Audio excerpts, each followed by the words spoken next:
아, 이거는 간단하게 기본적으로 우리가 이제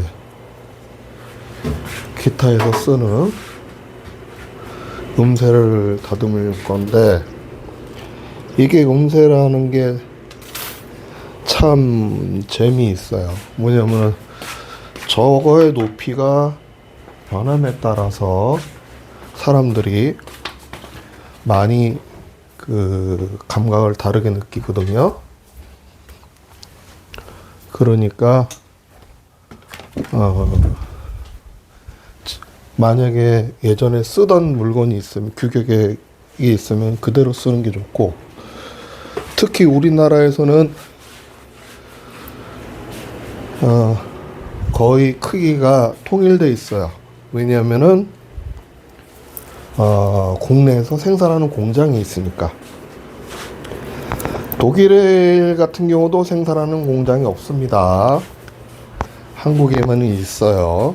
이제 이게 중국으로 넘어갈지 뭔지는 잘 모르겠지만은, 그렇기 때문에 외국 사람들이, 외국 제작가들이 저처럼 상자로 가져와 가지고 쓰는 걸 보면 되게 부러워요. 이게 한국의 장점이에요.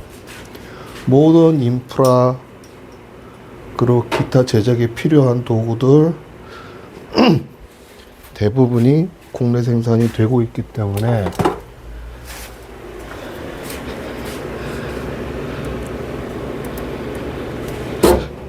상당히 편해요. 이거는 뭐냐면은 이제 음새를 다듬는 건데, 이거 떨어뜨렸다.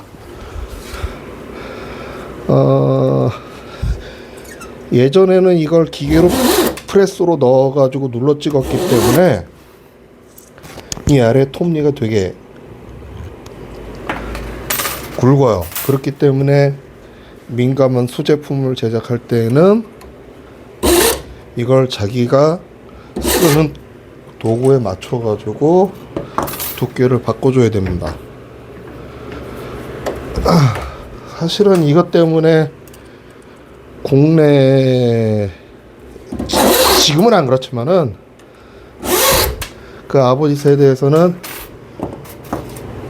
한국 사람은 플랫을 못 박는다, 플랫 박는 기술이 없다, 이렇게 얘기를 하는데 그게 아니라 다듬는 거였어요. 근데 이제 국내에서는 공장에서 사오니까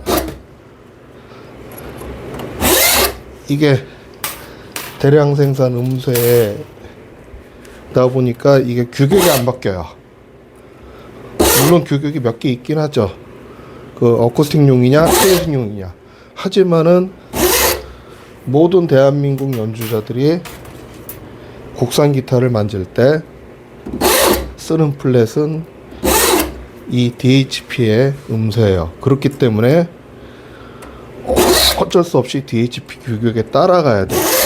그래가지고 외국에서 이것도 외국에서 사온 거예요. 스튜맥에서 사왔네. 이건 저번에 다듬어 놓은 거. 스튜맥에서 사온 건데,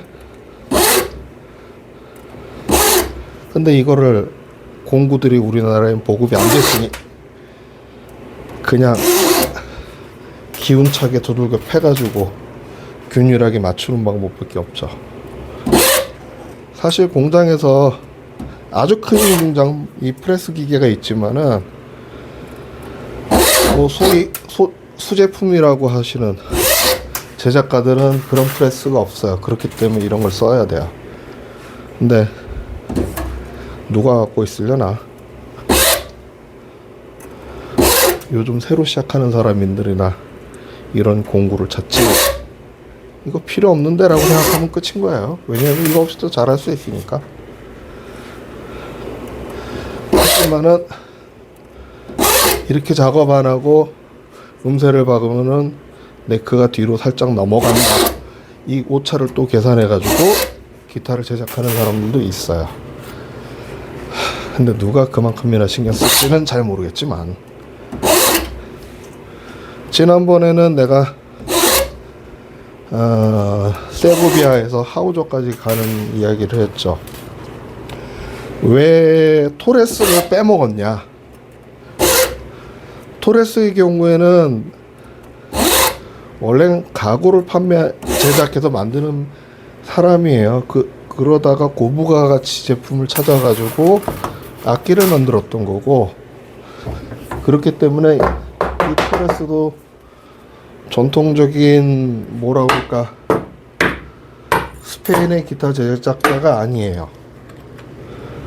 그렇기 때문에 다양한 기술들을 실험을 했던 거고, 그것들이 성공돼 가지고 지금 우리한테까지 왔죠.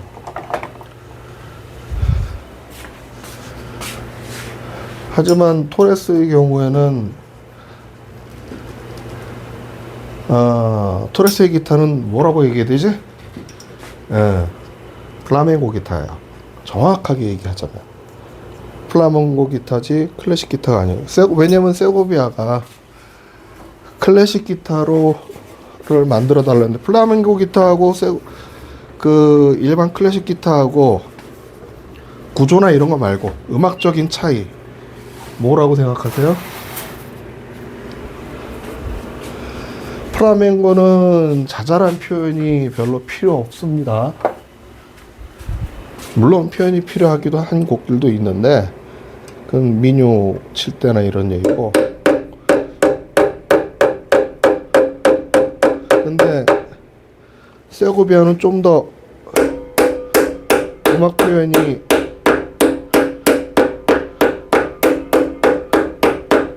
잘 되는 악기를 필요했던 거죠. 그래가지고 하우저나 이런 사람들을 만날 때마다 기회가 되는 대로 스페인식 기타의 장점, 이거는 뭐냐면은 그 당시 유럽에도 비슷한 기타들이 그러니까 기타와 비슷한 악기들을 많이 많았고, 실제로 하우저도 독일 전통악기 제작가였으니까요. 그 다음에 자기가 필요한 이 기타에서, 그러니까 처음에는 라미레즈를 쓰고 있었을 테니까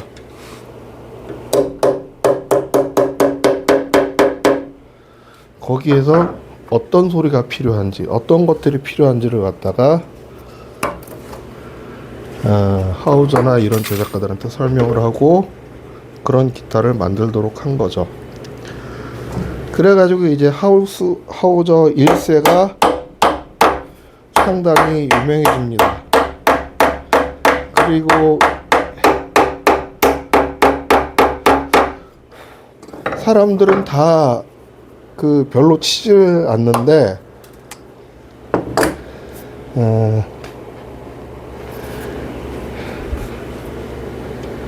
에드가 맨히라는 사람이 있어요. 맨히, 에드가 맨히가 맞나? 그래가지고 이 사람은 어떤 사람이냐면은, 원래서부터 클래식 기타를 제작하는 것을 배우고 나름 실력이 있는 젊은 제작가였죠.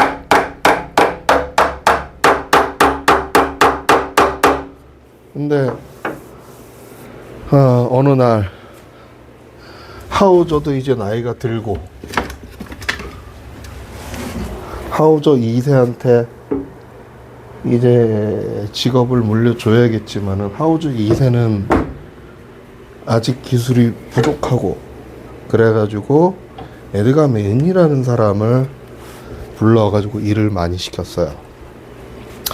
근데 이 사람이 특징이, 나름 그 당시에 이름이 어느 정도 있었던 사람이거든요. 그런데 어떻게 아버지의 소리를 배웁니까? 선생님의 소리를 배웁니까? 이런 인터뷰 가끔 했는데, 그거는 되게 쉬워요. 그 사람의 제자가 되면 됩니다. 그 사람이 제자가 되면은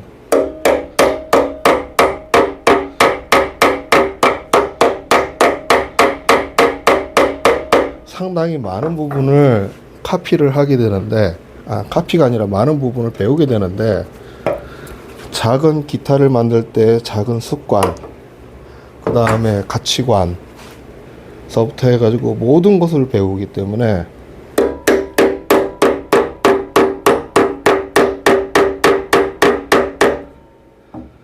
그 사람과 그 스승과 똑같은 기타를 만들 수가 있어요. 근데 소리를 알아야 됩니다. 소리를 모르면은 내가 잘못했는지 잘했는지 몰라요. 자, 봅시다. 이 소리 나면 일반적으로 기타가 망하는 거예요.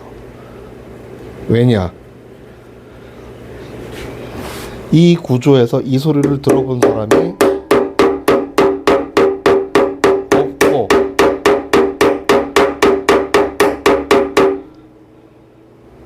일반적인 전통적인 단판 악기에서는 이 소리가 나면 망하는 거예요. 그런데 우리 아버지도 경험이 있고 할아버지도 경험이 있다고요. 근데 자기가 만들어 본 것 중에서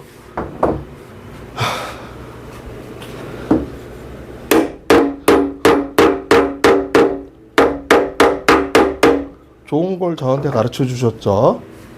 그런데 아주 좋은 악기, 그러니까 세계적인 수준의 명기를 제작해서 저한테 보여주신 적은 없습니다. 그렇기 때문에 제가 이 소리를 몰랐던 거예요. 우리 아버지도 모르시고.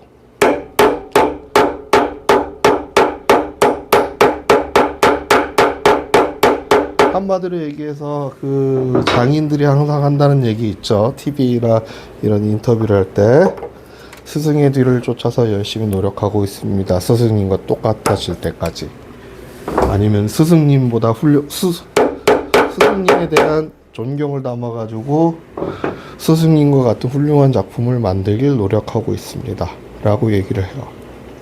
그 얘기는 뭐냐면은 자기가 스승님보다 못하다는 얘기고, 근데 가장 큰 문제가 있어요. 그 스승님이 과연 세계적으로 훌륭한 스승님일까? 스승님이 인생을 바쳐가지고 평생을 예를 들어서 도자기를 만들고 그러다 가셨는데 그 기술이 세계적인 기술이냐 이 얘기예요. 내 얘기는. 저도 아버지 존경해요. 할아버지 존경하고 그것 때문에 여기까지 왔는데, 할아버지나 아버지께서 세계적인 기타 제작가라고 하면은 그 말씀을 100% 따라갑니다. 우리 할아버지가 하우저였으면 난 맨날 할아버지 얘기만 하겠죠. 그러면서 할아버지가 가르쳐 주신 거 그대로 안 바꾸죠. 왜 바꿔요?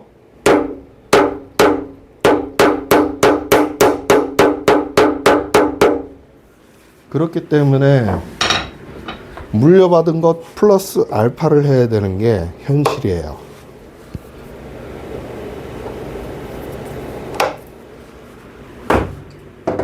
에드가 맨이 얘기하다가 옆으로 샜는데, 에드가 맨이라는 사람은 기타 제작가 역사상 가장 슬픈 사람 중에 하나입니다.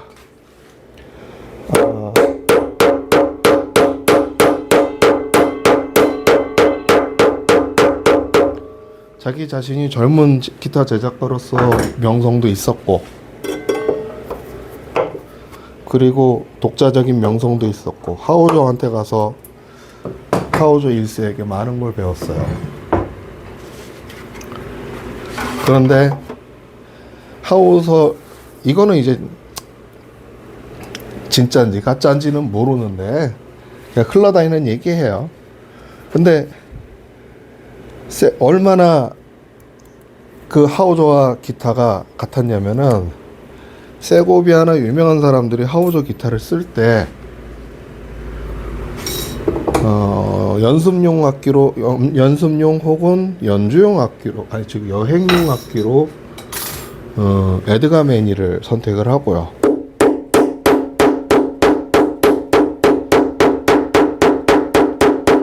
그리고 수리도 에드가 매니한테 많이 맡겼어요.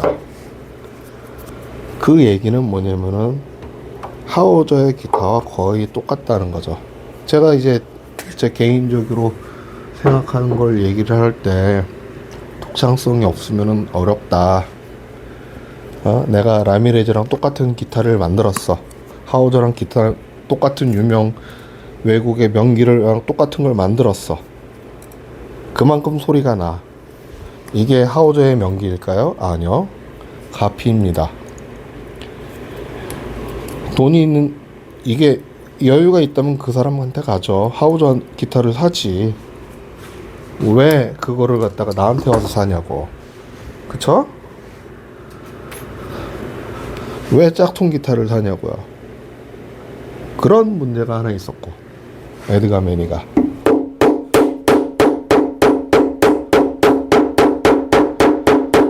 두 번째는 알려지지 않은 얘기지만은 그냥 이제 뒷얘기예요. 완전 아무도 증명할 수 없고,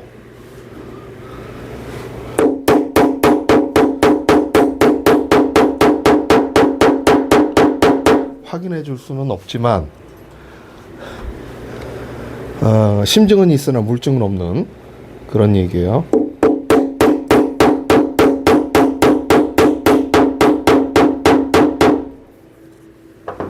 하우저 2세의 경우는 아버지의 뒤를 이으려고 상당히 노력을 많이 했습니다. 그리고 아버지의 기타를 보다 더 좋은 기타를 만들려고 노력을 했지요. 하지만은 하우저 1세의 명성은 넘질 못했습니다. 단지 하우저라는 명성이 남아있을 뿐이에요. 약간 콤플렉스가 생기는 거예요. 그거는 나 같아도 콤플렉스가 생기겠다. 근데 자기보다 하우저 1세랑 1세의 기타 더 똑같은 기타를 만든 사람이 있어.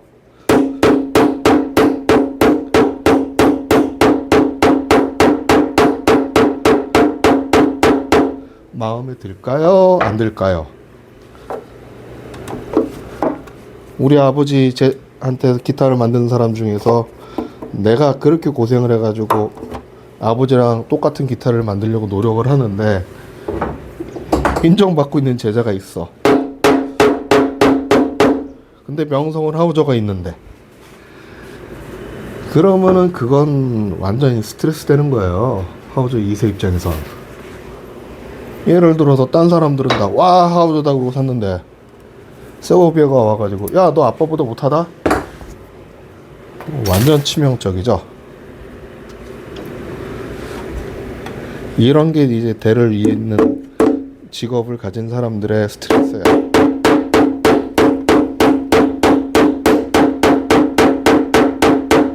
그러다 보니까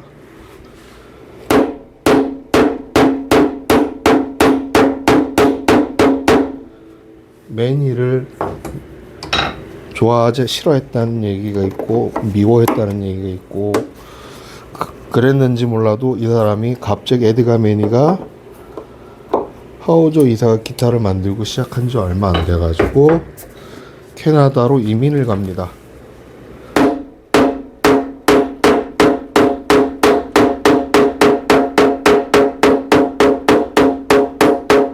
그러고는 다시 몇 년 뒤에 독일로 돌아오죠.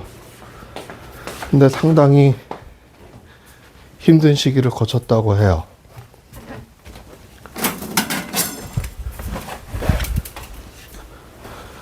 막 뭐 우울증도 오고 난리가 아니었나 봐요. 얘기 들어보면은.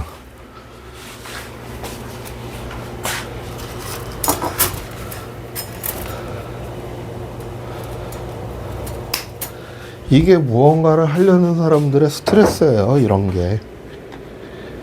하우저 2세도 스트레스지만은 매니도 스트레스야. 자기 자신을 인정을 안 해줘. 하우저의 제자. 하우저와 똑같다. 그 정도 잘해야? 그럼 자기는 어디로 갔냐고. 하우저 2세도 아버지보다는 못하는 거 아니냐. 왜냐? 사람들은 똑같은 걸 원하니까.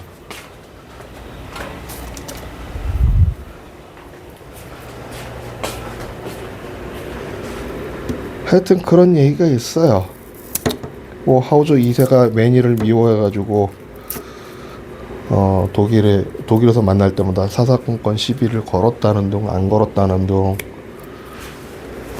그래가지고 이 사람이 못 버텨가지고 캐나다로 이민을 갔는데 캐나다에서도 먹고 살기가 힘드니까 다시 독일로 왔다는 둥.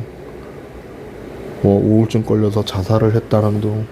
자살 얘기는 좀 확인해 봐야겠는데 어쨌든 상당히 말년에 되게 안 좋고 평온하지 못한 죽음을 맞았다는 것까지는 유명한 얘기예요. 근데 우리나라에 에드가 매니가 몇 대 들어와 있습니다. 근데 이거를 갖다가 기타 만드는 사람들이 잘못했어요. 수리가 계판으로 되어 있습니다. 어떻게 계판으로 되어 있냐면은 그거 도대체 왜 그런 사람들한테 수리를 맡기는지 몰라. 이해가 안 가 진짜. 브릿지를 바꿨는데 브릿지 크기가 틀려. 원래 있던 거랑. 기타 브릿지 있죠 여기 붙이는 거. 원래 브릿지랑 크기가 틀려. 그리고 수리에 그냥 순간자착제 잔뜩 발라버리고 끝. 아니 내 기억으로는 그게 2000년대 2010 몇 년에 들어온 악기들이 많은데 그때 한 1000만원씩에 들어온 거예요. 그 악기가.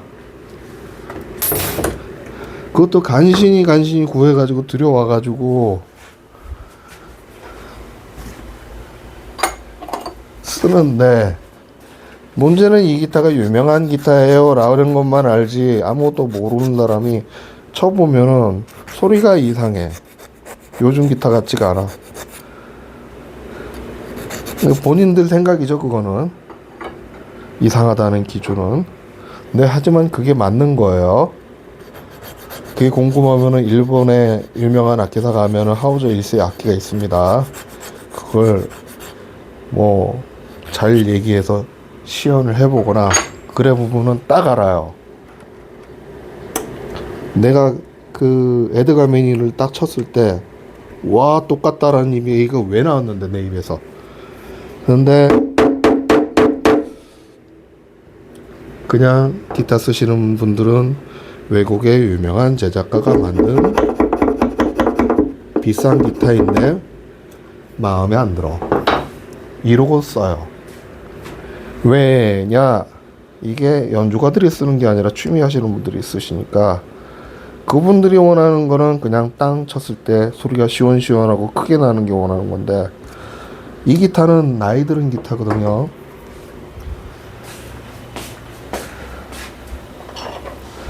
나이 들은 기타의 특징은 나긋나긋합니다. 모든 게 자연스러워요 소리가. 근데 그 자연스러운 소리를 쓸 수 없는 사람들이 쓰면서 기타가 좋네 안 좋네 이렇게 떠들다 보니까 이걸 1000만원에 샀던 건데 얼마에 팔자 그러다가 막 뚜루루루루 내려가니까 완전 싸구려 기타 취급을 하게 되죠.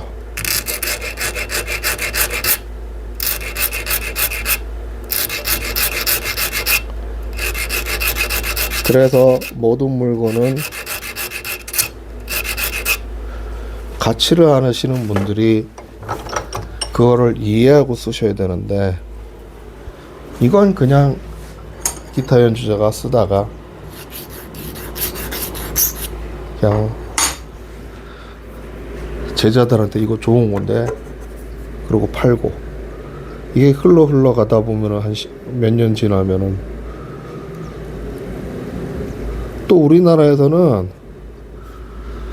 우리나라뿐만이 아니에요. 이거는 일본도 그래. 동양 쪽 사람들은 브랜드 뉴에 대한 집착이 강해요. 그래가지고 꼭 기타를 새 것처럼 수리해서 쓰는 그런 경향이 있어요. 그러다 보니까 그 기타 원래의 그 특징적인 것들은 다 사라져 버리고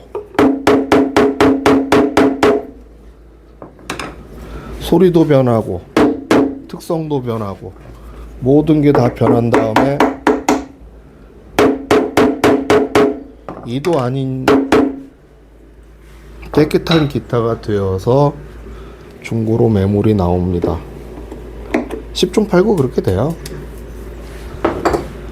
그냥 흠집 있는 거 나무를 갈아버리지 뭐. 나 같은 사람한테 오면은 흠집을 웬만하면 안 갈아버리거든. 왜냐면 흠집을 갈면 나무가 얇아지니까.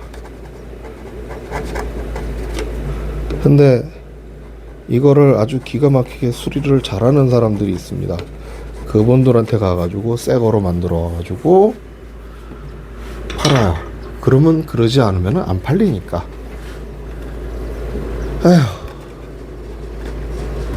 에휴. 뭐 요즘 그래요 우리나라가.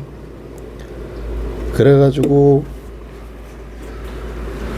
진짜 전통적인 물건들이라든지 이런 것들이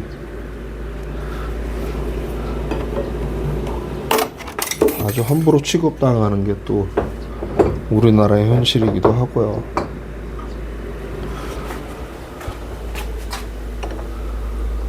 이게 이렇게 들어가니까 그럼 거꾸로 해가지고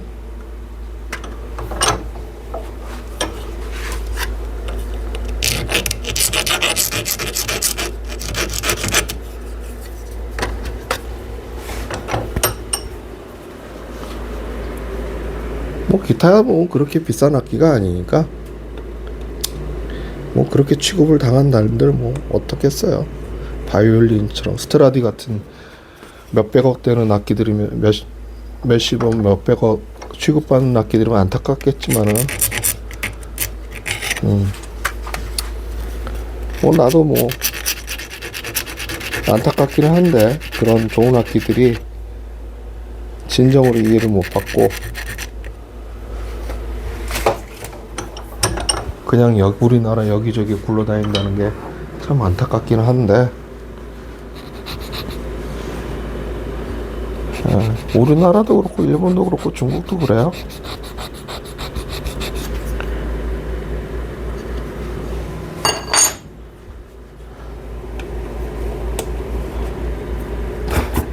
그놈의 새 기타 때문에.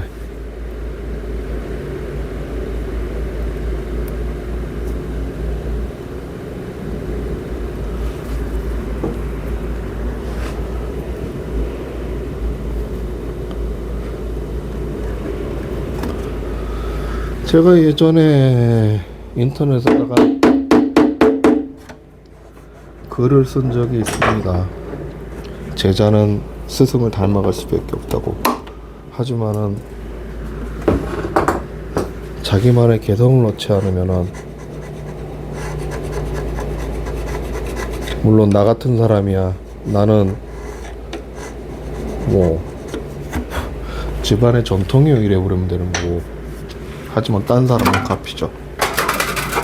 참 그거는 기존 사람이 유리해.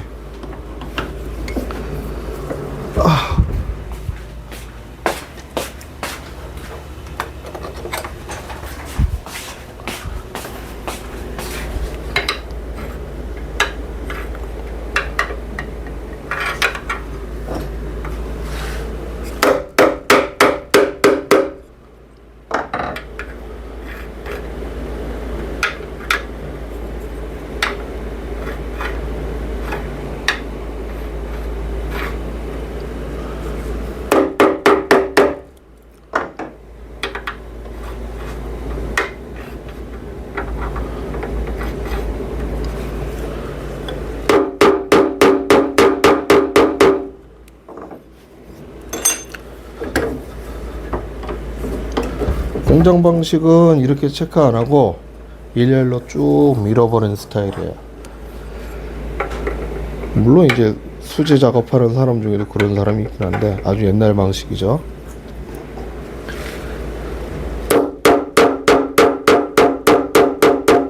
하지만 지금 저처럼 하는 거는 아까 플랫을 가공하는 거 보셨죠? 그 영향입니다. 그렇게 가공을 하면은 이렇게 교정하는 작업이 쉬워져요. 여기서부터는 그리고 아예 가공하기 싫은 데는 난 좀 특수한 걸 쓰니까.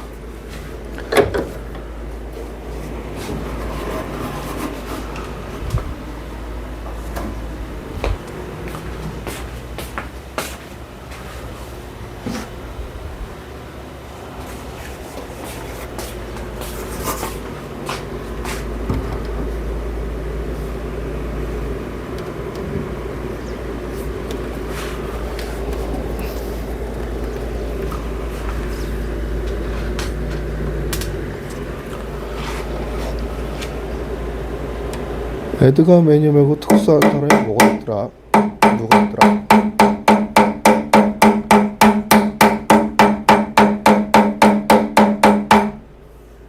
기타 제작가 중에도 조금 특별하신 분들이 조금 있죠.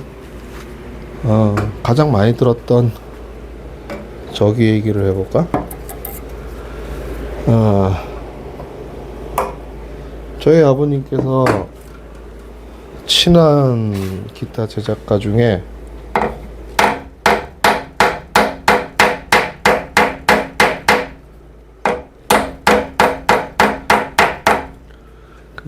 일본 돌아가시는데 지금은 마스무라라는 분이 계시거든요.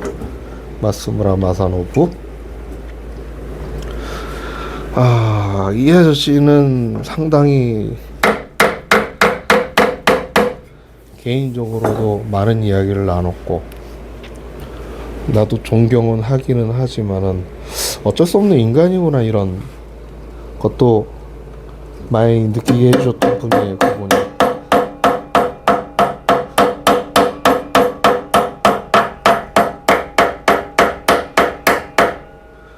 그러니까 인간이기 때문에 약한 모습도 많이 보이셨거든, 그분은. 근데 일본인들 특유의 그건 있어요. 뭐냐면 절대 아니야. 현실은 그래도 부정을 하는,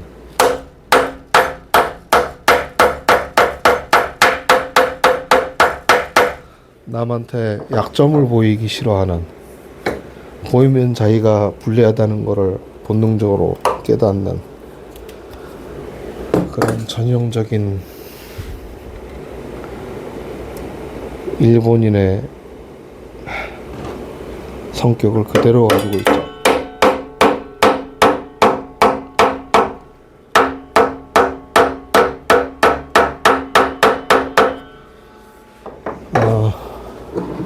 이 마스무라 선생님에 대한 얘기를 하면은 일단 일본의 도제 제도에 대한 얘기를 해야 됩니다. 우리나라도 이런 기술을 배우는 거 도제 제도라고 하죠.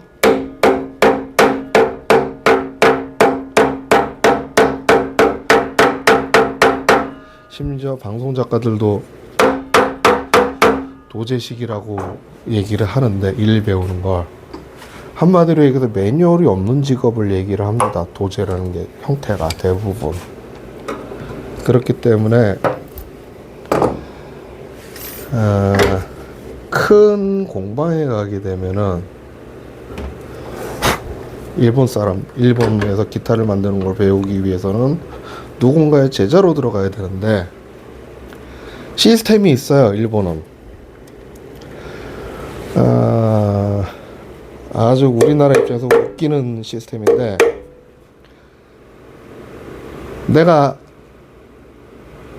기타 제작가고 우리 아버지도 기타 제작가야. 둘 다 유명해. 아무리 그럴 경우에는 많이 허용이 됩니다. 모든 것들이. 왜냐면 자식과 아들이잖아. 공방에서 딴짓을 하더라도, 무슨 뭐 새로운 걸 시도를 하더라도 무조건 오케이. 하지만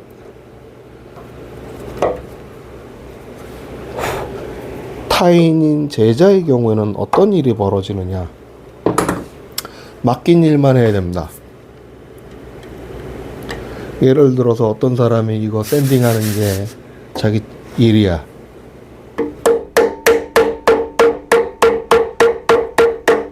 근데 샌딩하는 게 너무 귀찮고 힘들고 지루해가지고 나 접착하는 일 좀 배우고 싶어요. 그러면은 다른 제자들이 이렇게 말합니다. 감히 건방지게 스승님의 허락도 없이 붙이려고 그래? 너는 아직 그럴 때가 아니야. 일본의 그 도제 제도의 엄격함은 스시 때문에 난리 쳤죠.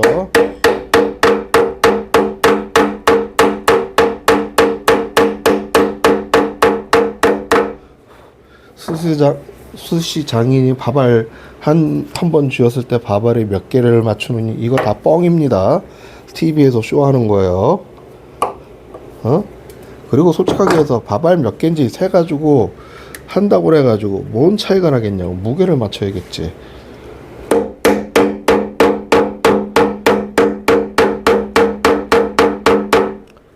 그리고 지금 일본에서 6개월짜리인가 하여튼 스시 스쿨 졸업해가지고 바로 미슐랭 스타로 들어간 다이닝도 있는데,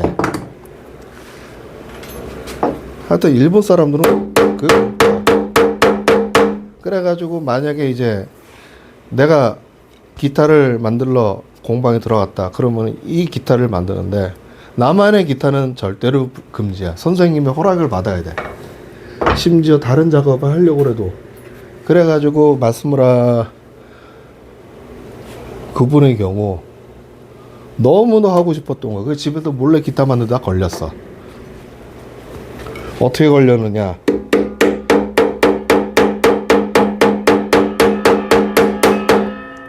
기타를 팔려고 그러다 걸렸지. 또 왜 기타를 팔다 걸리느냐? 일본의 악기사들은 세 개의 세력으로 나뉘어 있고요. 전국이 그 모든 세력이 서로 영역을 정하고 서로를 침범하지 않고 생활을 합니다. 근데 진짜 일본은 재밌는 민족이야. 일본에서는 자기 조직에서 배신을 했던, 남의 조직에서 배신했던 사람들은 아무도 안 받아줍니다. 그러니 마스무라 선생이 기타를 만들어도 팔리질 않아요. 악기사에서 팔아줘야 되고, 소비자들은 또 굳이 악기사가 보증을 쓰는 제작가의 기타를 사야지 왜 악기사에서 보증을 하지 않는 걸 왜 사느냐. 약간 좀 우리가 생각해도 그 유명한 사람 찾아가고 가야 되는데 그거를 갖다가 맡기는 거야. 그러니 기타를 팔 수가 없으니 이거 어떡해. 애따 모르겠다 그러고 있는데, 이거는 그 부인기 들은 얘기예요. 본인도 그렇게 말하는 거. 그 마스무라 선생님의 그 부인이 임신한 상태인데 나중에 그 아들도 만나긴 했지만 모든 걸 다 정리를 하고는 나 살길 찾아갔다 온다 그러고는 파리로 튄 거예요.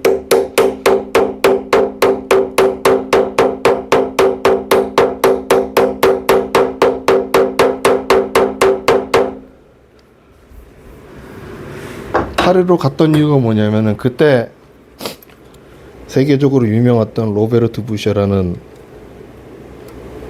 기타 제작가가 있는데, 이분이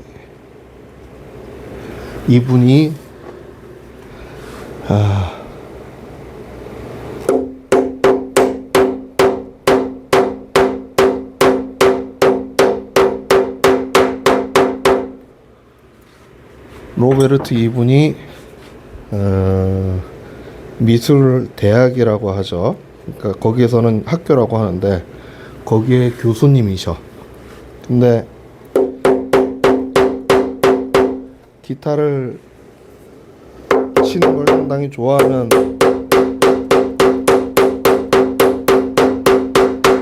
그런 애호가인데, 기타의 소리에 대하여 기타를 만드는 제작가 친구와 얘기를 하다가 싸웠습니다. 의견 차이로. 그래가지고 이분이 참 훌륭하신 분인 것 같아. 학교 다니면서 틈틈이 이제 학교에서 이제 미술을 가르치는 과정에서 틈틈이 집에서 기타를 만든 거야. 유명해졌죠.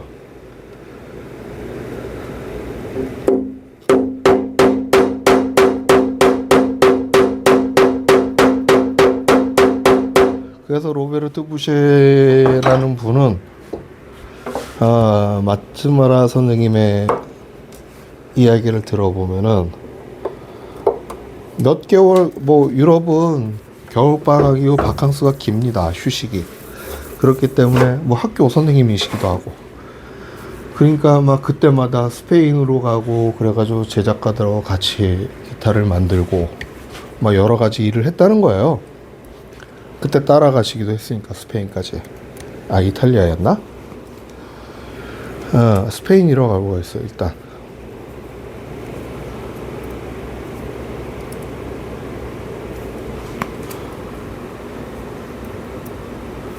그래가지고 마스무라 선생님은 이 부쉐는 또 제자로 받아들이질 않았는데, 이분을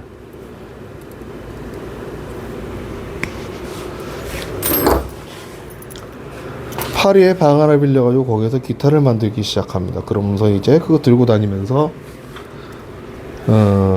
부쉐 선생님한테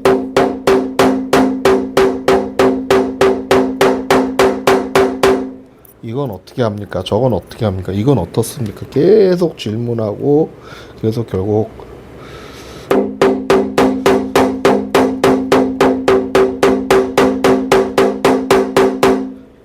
제자로서 인정을 받게 되죠.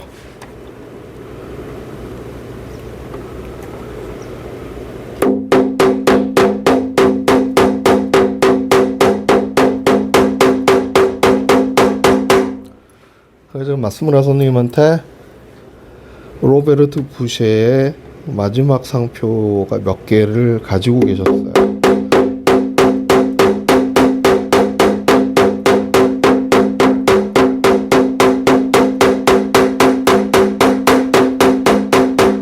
부인께서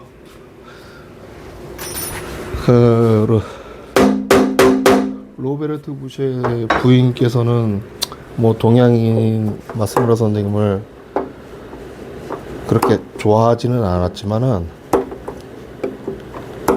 마지막에 그러시더래요. 이거를 주면서 남편의 유물이니까 받아가라. 그러면서 너 가짜 기타 만들어 파는 건 아니겠지? 그러면서 너는 안 그러겠지? 라면서 막 웃으셨다는데, 마스무라 선생님도 그 얘기하면서 되게 웃으셨어요. 유쾌하게.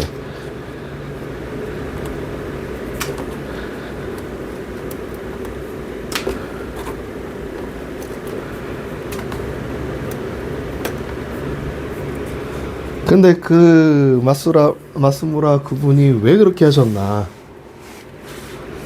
기타 제작가의 한 유명 기타 제작가 집안의 제자로서 파문을 당했고, 파문을 당한 상태에서는 기타 업계에 발을 들일 수가 없었고, 그러면은 그 파문당한 기타 제작가보다 더 유명한 사람한테 가가지고 그 사람의 제작으로 인정을 받아야지만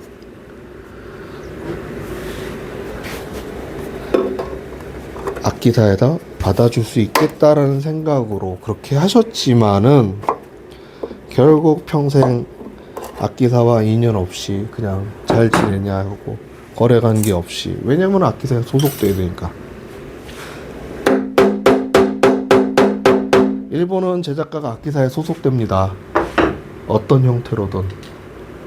그래가지고 악기사들은 자기 악기사에 소속돼 있는 악기 제품을 팔기는 하지만은 그거는 유통사를 통해서 받습니다. 악기 유통사요. 그리고 악기 제작가들은 직접 판매하는 거를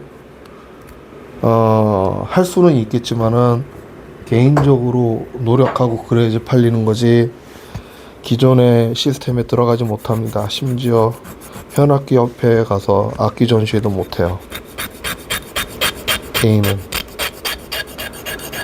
그러니까 이제 힘든 삶을 살았던 거죠.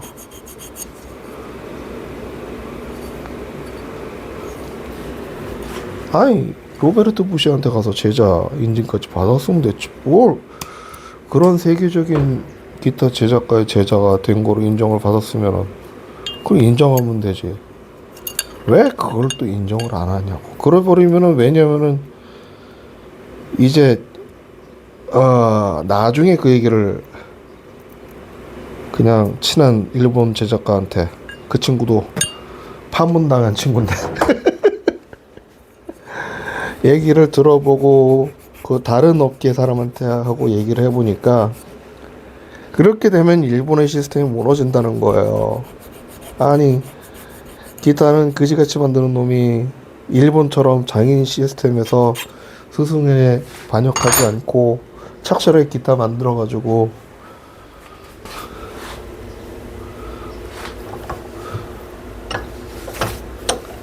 외국에 유명한 사람한테 몇 달 가가지고 제자로 인정받고 돌아와가지고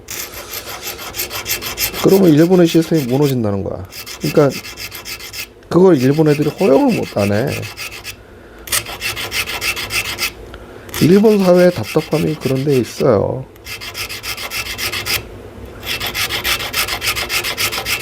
저번에도 얘기했잖아요. 니시 일본하고 히가시 일본하고 전기 주파수 헤르츠가 틀리다고. 똑같은 일본 전기인데. 하여튼 자기들이 너무 콩가루 같으니까 자기들의 말을 거역하는 걸 아주 싫어해. 일본 사람들은 억지로라도 자기 시스템에다 틀어 맞춰야 돼. 모든 것들을. 아니면은 아예 쳐다보질 않던가.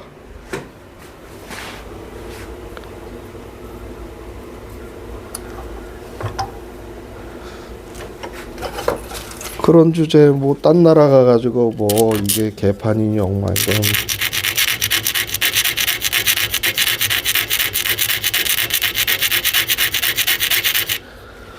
내가 어렸을 때 직장 생활하면서 일본에 살았기 때문에 그쪽은 아닌데 일본 게임들보다 보면은 제도계 결단이라는 책이 그 게임이 있거든요. 그거 한번 보세요. 그 시스템 아주 골 때려. 그게 실제 이치든기의 일본군의 모습을 담은 거라고 그러는데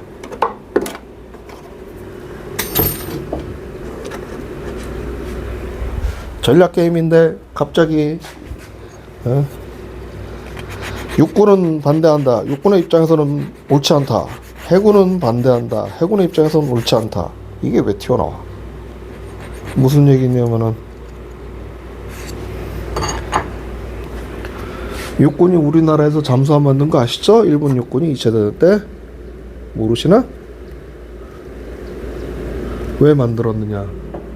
해군이 수송선을 안 내줘서. 왜 수송선을 안 내줬느냐? 해군은 그러기 싫었던 거지. 저놈들 도와주기 싫어. 그래서 콩가루 같이 작살이 납니다. 일본이 2차 세계대전에서. 뭐 여러 가지 원인도 많지만 그것도 커요. 그 안에서 또 세력 싸움을 하고 있으니까. 해군 육군이 세력 싸움하고 있고 뭐 그 안에서 또 세력 싸움하고 있고. 우리나라에 뭐 좋지 않은 역사긴 하지만 하남회 같은 거? 아이고 그래도 그게 뭐라고 생각해? 걔는 일본은 더 심해.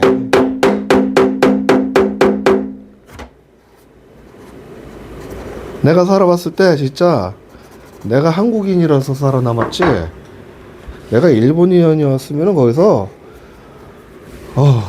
끔찍했을 거야 아마. 심지어 직장 상사 뒤를 말없이 고개 숙이고 쫓아다녀야 되는 경우도 있어요.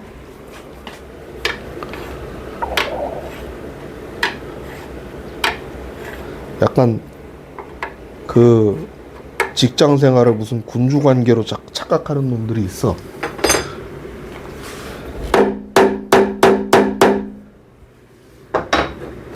그 소위 일본의 귀족제도.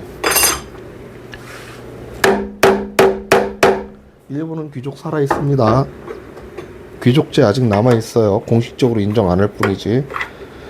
귀족들이 다 재벌이고 돈 많은 사람들이고, 그 사람들이 일본의 재산을 다 갖고 있습니다.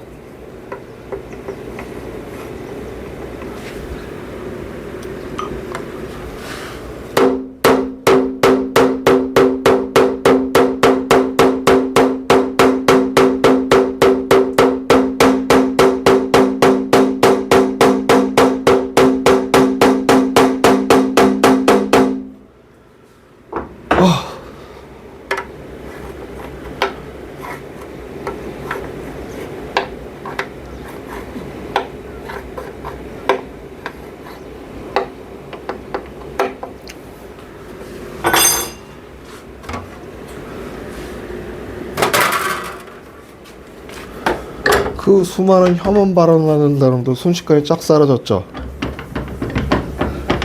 다 시스템이라니까 일본은. 아휴, 그놈의 지긋지긋한 시스템, 일본의 시스템.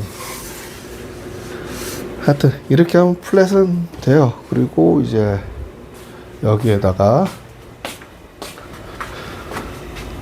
좀 나중에 할까?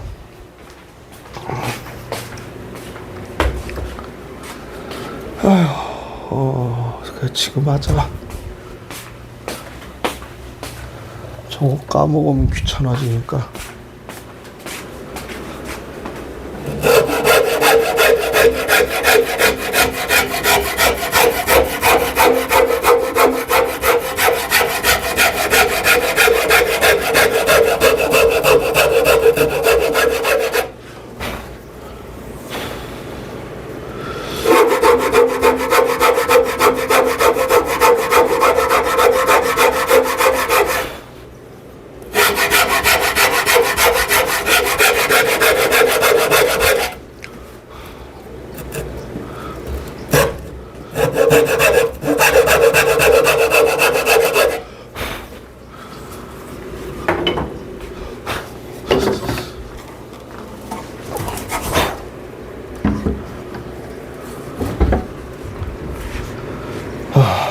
음새를 일단 다듬고,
요즘은 순수구리를 구하기 힘들어요. 구리가 어느 정도 산소를 차단하면은 아주 깨끗하게 오래 가거든요.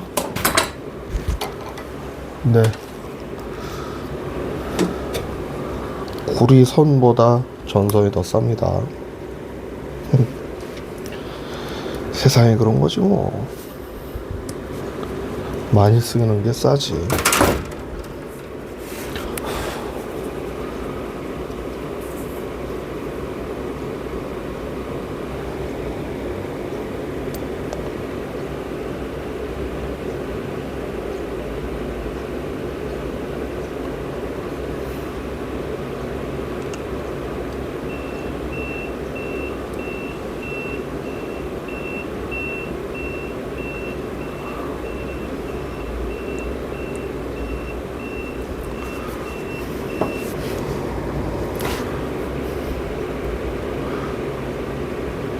처음에는 여기다 못을 박았어요.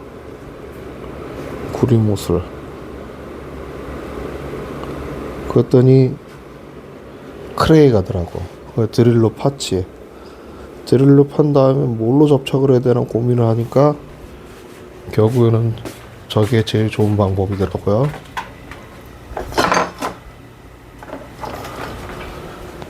왜냐면은 드릴로 파다가 나무 안에 크랙이 있으면은 이게 다 메꿔주면서 수명이 오래가요.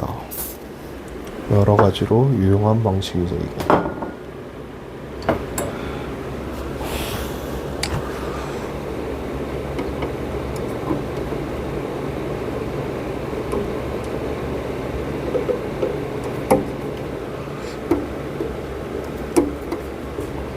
아니, 이것 때문에 이건 솔직히 이제 취향의 문제가 될 수도 있는데, 예전에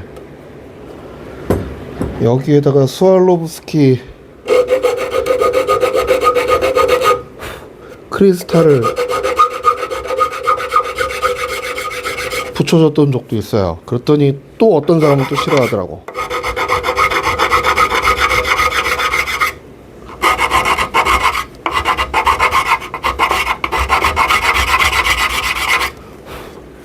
그리고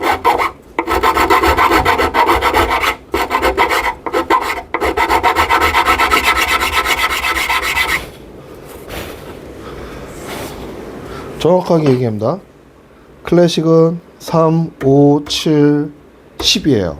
9가 아니고 9는 잘못된 거예요. 어쿠스틱도 그렇고. 왜냐면은 9가 음계가 이렇게 올라가는데 여기에서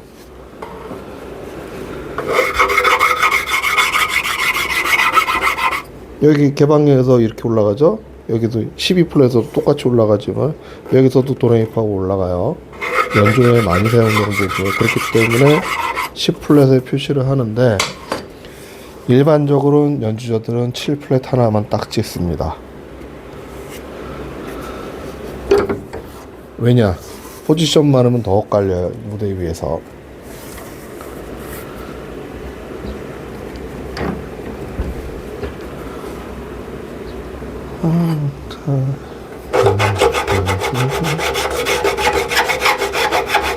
근데 일부 잘못되어 있는 어쿠스틱 기타처럼 C 플랫 자꾸 찍으시는 분들이 있는데, 뭐 습관이 됐으니까 C 플랫 해달라고 하면 해주는데 잘못된 습관입니다.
여기는 잘 안 다듬어요.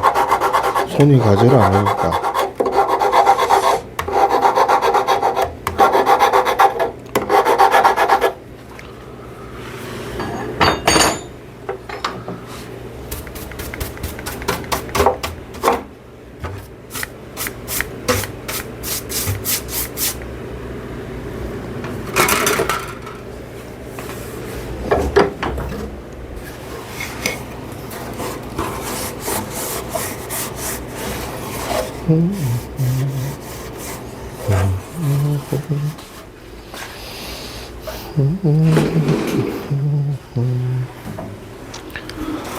아,